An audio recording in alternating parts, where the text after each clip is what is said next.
Hello friend, आज से हम एनसीईआरटी किताबों को पढ़ेंगे क्योंकि एनसीईआरटी किताबों से हमको भारत एवं विश्व के इतिहास का साफ सुथरा, सरल और विश्वसनीय ज्ञान मिलता है जो यूपीएससी, एमपीपीएससी या किसी भी प्रतियोगी परीक्षा की तैयारी के लिए यदि हम देखें तो एनसीईआरटी की आधारशिला मानी जाती है। तो चलिए हम प्रारंभ करते हैं। तो हम कक्षा 7वीं की एनसीईआरटी से प्रारंभ करेंगे क्योंकि क्लास 6 का एनसीईआरटी उतना काफ़ी इजी पड़ जाता है, इसलिए मैं क्लास 7 से स्टार्ट करना चाहूँगा। तो अध्याय 1 को देखेंगे जिसमें मध्यकालीन भारत का परिचय बताया गया है। 700 ईस्वी से 1750 ईस्वी तक के भारत को मध्यकाल कहा जाता है। इस काल में भारत में बड़ी राजनीतिक, सामाजिक, आर्थिक परिवर्तन हुआ। और यदि देखें तो फारसी, अरबी और संस्कृति, तमिल कई भाषाओं में लेखन हुआ। कई सारी पुस्तकें लिखी गईं जो फारसी, अरबी, संस्कृति भाषा में लिखी गई थी और नए राज्य बने, नए व्यापारिक और नए विचारधारा उभर कर सामने आई। तो अध्याय 2 में यदि हम देखें तो नए राजा कैसे, नए राज्य की स्थापना हुई, नए राजा बने।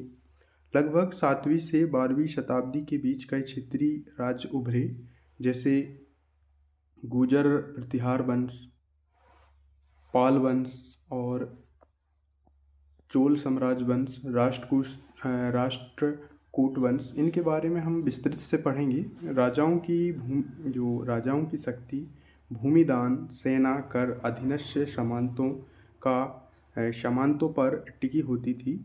और चोलों ने दक्षिण भारत में बहुत विशाल साम्राज्य स्थापना किया। इसके बारे में हम विस्तृत से पढ़ेंगे। और बेहतरीन प्रशासन चलाया उस समय 7वीं से 12वीं ईस्वी को यदि देखें तो ये अध्याय 2 के अंतर्गत देखेंगे। अब अध्याय 3 को यदि देखें तो अध्याय 3 में दिल्ली सुल्तान के बारे में बताया गया है, जिसकी संपूर्ण जानकारी हम आगे पढ़ेंगे। जिसमें 1206 से 1526 जो बबर का आक्रमण माना जाता है उस समय तक पढ़ेंगे। जो दिल्ली पर 5 सुल्तान वंशों ने शासन किया, जिसमें यदि कहें तो पहला गुलाम वंश और दूसरा खिलजी वंश हुआ करता था और तीसरा तुगलक वंश हुआ और चौथा सैयद वंश और पांचवा में लोधी वंश हुआ। इसके बाद में बबर, जो यदि कहे तो मुगल के आक्रमण के बाद मुगल की सल्तनत रही। और कुतुबुद्दीन ऐबक यदि देखें तो उस समय सबसे पहले गुलाम वंश की स्थापना की थी। और फिर इल्तुतमिश को देखेंगे, फिर रजिया सुल्तान हुई, क्योंकि महिला शासिका बहुत कम देखने को मिली। और अलाउद्दीन खिलजी, ये इसके बारे में भी पढ़ेंगे क्योंकि एक मूवी भी बनी है, आपने शायद देखी होगी, पद्मावती। और मोहम्मद तुगलक, इन शासकों के बारे में हम आगे विस्तृत से पढ़ेंगे। अलाउद्दीन खिलजी के बाजार में सुधार, मोहम्मद तुगलक की नीतियाँ, इनको काफ़ी विस्तृत से पढ़ेंगे आगे जाके। चौथा मुगल साम्राज्य को पढ़ेंगे, जिसमें यदि देखें तो मुख्य बिंदु मुगल साम्राज्य की, जिसमें शुरुआत 1526 में बबर ने पानीपत की लड़ाई में इब्राहिम लोदी को हराकर अपनी शासन स्थापना की थी। जिसमें भी प्रमुख बादशाह के रूप में यदि देखें तो सबसे पहले बबर हुआ और उसका जो पुत्र हुमायूं था, और हुमायूं के बाद अकबर हुआ और अकबर के बाद जहांगीर का शासन हुआ और जहांगीर के बाद शाहजहां हुआ और शाहजहां के बाद औरंगजेब हुआ। और औरंगजेब को के बाद यदि देखें तो फिर धीरे धीरे स्वतंत्र राज्य स्थापित होने लगा, क्योंकि उस समय मराठा काफ़ी विकसित हो गए थे। और फिर धीरे धीरे यदि देखें तो अंग्रेज़ों का शासन लागू होने लगा था। तो यदि उस समय देखें तो अकबर ने सबसे मजबूत प्रशासनिक प्रणाली अपनाई थी, इसको भी हम देखेंगे। और मनसबदारी व्यवस्था को देखेंगे।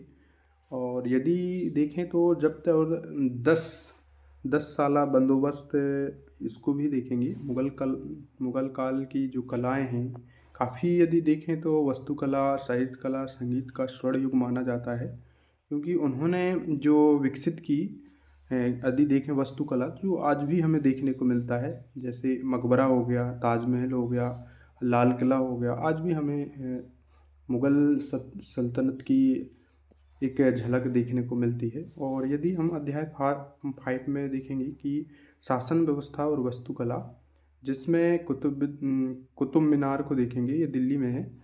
और किला, लाल किला को, और मस्जिद, जी मदन महल, यदि सॉरी महल, अ, ये ताजमहल को देखेंगे। इनकी वास्तुकला का जो विश्लेषण है मुगल शैली का, भारतीय शैली के सम्मिश्रण से बनी इमारतें हैं। जैसे यदि देखें तो जैसे ताजमहल हो गया, लाल किला हो गया, ये काफ़ी आज भी हज़ारों वर्ष, यदि कहें तो 500 वर्ष से ज़्यादा हो चुके, जो आज भी बहुत ही सुंदर देखने को मिलता है। मंदिर और धरोहर को समाज और राजनीति के प्रतीक के रूप में समझाया गया है। और यदि 6वां अध्याय को हम देखेंगे तो इसमें नगर, व्यापारी, कारीगर के बारे में पढ़ेंगे। और महत्वपूर्ण जानकारी जिसमें भारत के प्रमुख मध्यकालीन नगर के बारे में, जैसे हरिद्वार, मथुरा, कांचीपुरम और मसूलीपट्टनम, इनके बारे में पढ़ेंगे। व्यापारियों के समूह, सेठ, साहूकार और चैती, बंजारे, कारीगर, बुनकर, कुम्हार, लोहार, इनके बारे में भी पढ़ेंगे। भारत का कपड़ा उद्योग दुनिया में काफ़ी प्रसिद्ध माना जाता था, जिसमें मलमल की और रेशम, सूती कपड़ा जो विश्व प्रसिद्ध हुआ करती थी। और यदि हम देखें तो अध्याय 7 में, एनसीईआरटी क्लास 7th की अध्याय 7 में हम जनजाति और घुमक्कड़ समुदाय के बारे में पढ़ेंगे, जिसमें गोंड, संथाल, भील, मेव, नागा भारत की ये प्रमुख जनजातियां हैं। वैसे तो बहुत सारी जनजातियां हैं, लेकिन ये काफ़ी प्रमुख मानी जाती हैं। इनकी जीवन शैली के बारे में भी पढ़ेंगे। पहाड़ों, गांव में कैसे फैले, इनका रहन सहन कैसा रहा, राजाओं और जनजातियों के बीच कभी सहयोग, कभी संघर्ष होता था। अहोम, आसम में एक जनजाति है, एक शक्तिशाली जनजाति राज माना जाता है अहोम, इसके बारे में भी पढ़ेंगे। और हो सकता है मैं कुछ चीज़ें दिमाग से भूल जाऊं, तो मैं कोशिश करूंगा कि कहीं ना कहीं पढ़ाने की कोशिश करूंगा। और 8वां अध्याय को यदि देखें तो भक्ति और सूफी आंदोलन के बारे में पढ़ेंगे, जिसमें ईश्वर तक पहुंच का सरल मार्ग, भक्ति, सूफी परंपरा और प्रमुख भक्ति संत हुए, जैसे रामानुज हुए, कबीर दास जी हुए, मीराबाई हुई, काफ़ी प्रसिद्ध यदि कहें तो भक्ति की चरण सीमा को पार करने वाले व्यक्ति थे। और जैसे नामदेव, रविदास, इनके बारे में भी पढ़ेंगे। और सूफी सिलसिले, जिसमें यदि देखें चिश्ती, सुहरवर्दी और कादरी, इन आंदोलन ने सामाजिक समानता, प्रेम, भाईचारे का संदेश दिया। और यदि देखें तो हम अध्याय 9 को क्षेत्रीय संस्कृति के बारे में पढ़ेंगे कि उस समय में क्या संस्कृति थी और अलग अलग भाषा कैसी थी, और उस समय की कला संस्कृति कैसी थी, नृत्य कला, संगीत कला, साहित्य, इन सभी के विकास कैसे हुआ, उनके बारे में हम अध्याय 9 में पढ़ेंगे। बंगाल, तमिलनाडु, कश्मीर जैसी जगहों की विशिष्ट संस्कृति, मंदिर, नृत्यों, भरतनाट्यम, कथक, ये काफ़ी सुंदर नृत्य देखने को मिलती है। साहित्य का विकास कैसे हुआ, इनके बारे में हम अध्याय 9 में पढ़ेंगे।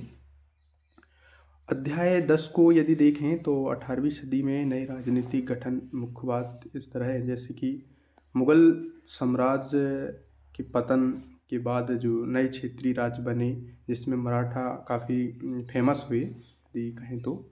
जैसे ही औरंगजेब की मृत्यु होती है तो उसके बाद में जो शासक हुए वे काफ़ी उतने विकसित नहीं हुए, क्योंकि उस समय मराठा काफ़ी विकसित देखने को मिल रहे थे। जैसे सिख हो गया, इन्होंने स्वतंत्र राज्य स्थापित की। और राजपूत हो गया, जाट हो गया, हैदराबाद के शासक हुए और अवध के शासक हुए। पेशवा, मराठा शक्तिशाली विस्तार तेजी से हो रहा था उस समय। अंग्रेजों ने इसी समय भारत में अपना प्रभाव आना शुरू किया था। तो इस तरह से हम पढ़ेंगे। अध्याय 1 को पढ़ेंगे, जिसमें मध्यकालीन भारत का परिचय पढ़ेंगे, 700 ईस्वी से 1750 ईस्वी के बीच। अध्याय 1 को यदि देखें तो हजारों वर्षों में हुए परिवर्तन का अनुगमन है, जिसमें यदि हम पुराने नक्शे और नए नक्शे को देखेंगे तो काफ़ी हमें परिवर्तन देखने को मिलेगा। 1000 ईस्वी के आसपास बनाए गए नक्शे आज के नक्शे से बहुत अलग थे, क्योंकि पुराने नक्शे में दक्षिण भारत को बड़ा और उत्तर भारत को छोटा दिखाया गया था। नक्शे बनाने वाले की जानकारी सीमित थी, क्योंकि उस समय यदि देखें तो ज्ञान काफ़ी कम था, क्योंकि ज्ञान जब बढ़ा इसलिए नक्शे भी बदल गए और इतिहास समय के साथ साथ बदलता रहता है। तो वही हम देखेंगे कि इतिहास लिखने की जो स्रोत हैं उसी के आधार पे, जैसे पहले पांडुलिपियाँ हुआ करती थी। पांडुलिपियों को यदि देखें तो ये ताड़पत्र और भोजपात्र में लिखा करती थी। यह चमड़े या कपड़े पर हाथ से लिखी जाती थी और इन्हीं का प्रयोग उस समय में किया जाता था। इन्हीं मंदिरों और मठों में रखा जाता था यदि कहें तो, और नकल करते समय शब्द बदल जाते थे, इसलिए अलग अलग पांडुलिपियों में अंतर पाया जाता है उस समय यदि देखें तो। ये हम NCERT क्लास 7th का फर्स्ट अध्याय पढ़ रहे हैं। और शिलालेख को यदि देखें तो शिलालेख पत्थर धातु पर खुदाई हुई लिखावट है। उस समय में क्या करते थे कि काफ़ी लंबे समय दिखाने के लिए शिलालेख लिखा जाता था, ताकि उसको मिटाया नहीं जा सके, क्योंकि कई बार देखने को मिलता है ताड़पत्रों को आग लग जाती थी तो समाप्त हो जाते थे। तो कई चीज़ें ऐसी हैं कि शिलालेखों में लिखा करते थे जो आज भी हमें देखने को मिलता है। पत्थर धातु और धातु पर खुदाई हुई लिखावट देखने को मिलती है। राजाओं के आदेशों और विवरण, दान, युद्ध आदि की जानकारी हमें शिलालेखों से मिलता है।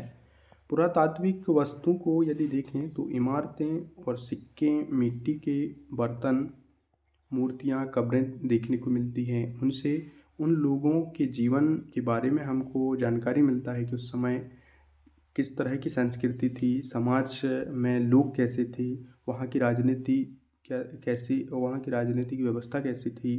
इस तरह से हमको पुरातात्विक साक्ष्यों से यदि देखें, वस्तुओं से हमें ज्ञान देखने को मिलता है। शब्दों का बदलता अर्थ यदि देखें तो NCERT हमें बताती है कि समय के साथ साथ काफ़ी बदलाव देखने को मिला। जैसे आज हम पहले कॉपी में लिखते थे, अब कॉपी का इस्तेमाल काफ़ी कम देखने को मिलता है लेखा जोखा में, क्योंकि आजकल ऑनलाइन कंप्यूटर आ चुकी हैं। इसी तरह बताया गया है कि जैसे समय बदलता गया तो चीज़ें सुधार देखने को मिली। पहले यह शब्द भारत के लोगों के लिए इस्तेमाल होता था, बाद में इसका धार्मिक अर्थ हो गया। जैसे जाति, जातिवाद, जाति पहले व्यवसाय, धार्मिक छोटे समूह, धीरे धीरे संख्या बढ़ी और यह व्यवस्था अधिक जटिल हो गई। उस समय यदि देखें तो राजपूत हुआ करते थे। शुरू में यह शब्द किसी खास जाति के लिए नहीं था, बाद में यह शक्तिशाली समूह के नाम बन गया। यदि कहें तो उस समय जब शुरुआत में राजपूत थे तो उतना इनका वर्चस्व नहीं माना जाता था। ये धीरे धीरे यदि देखें तो समय जैसे बीतता गया और ये काफ़ी शक्तिशाली माने गए। और समाज में परिवर्तन को यदि देखें तो 1000 से 1700 ईस्वी में ईसा पूर्व नहीं है, नई जातियाँ, जाति समूह उभरे और जातियों की अपनी पंचायतें होती थी, क्योंकि जाति आधारित नियम बनते थे, जो आज भी देखने को मिलता है हमें ग्रामीण क्षेत्र में। समाज, धर्म, राजनीति में बड़े परिवर्तन हुए। राजाओं, सामंतों और किसानों और कारीगरों की अलग अलग समूह बने थे।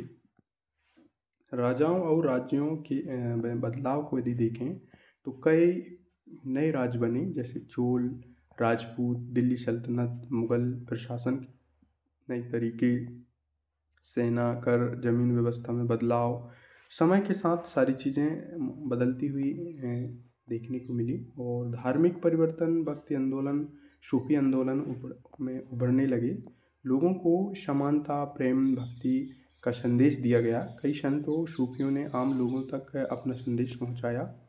क्षेत्रीय भाषा संस्कृति में बदलाव देखने को मिली। अलग अलग क्षेत्रों की अपनी एक भाषा हुआ करती थी जो परंपरिक विकसित हुई, और संस्कृति, फारसी, हिंदी, तमिल आदि भाषाओं में रचनाएं लिखी गई। और समय के साथ सामाजिक संस्कृति जीवन में विविधता बढ़ी। तो इस प्रकार से यदि हम देखें तो हमें फर्स्ट अध्याय के बारे में काफ़ी कुछ जानकारी मिला। अब हम नेक्स्ट अध्याय को पढ़ेंगे अगली वीडियो में। तो चलिए वीडियो को समाप्त करते हैं। यदि आपको ये वीडियो पसंद आए तो मेरे चैनल को लाइक एवं सब्सक्राइब ज़रूर कीजिए।